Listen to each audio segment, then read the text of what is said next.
নমস্কার বন্ধুরা, পিয়ালির রান্নাঘরে সবাইকে স্বাগত জানিয়ে আজকে নতুন রেসিপি নিয়ে এলাম। তো চলো শুরু করা যাক। প্রথমে 3টে ডিম সেদ্ধ করে নিয়েছি।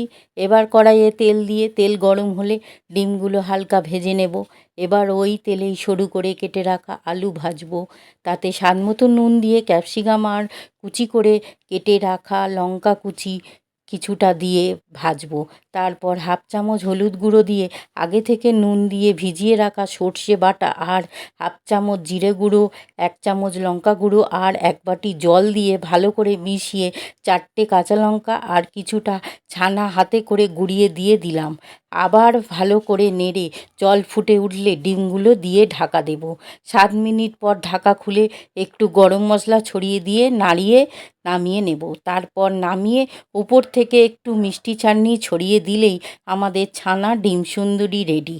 ভিডিওটি ভালো লাগলে লাইক, শেয়ার, সাবস্ক্রাইব করে পাশে থেকো বন্ধুরা।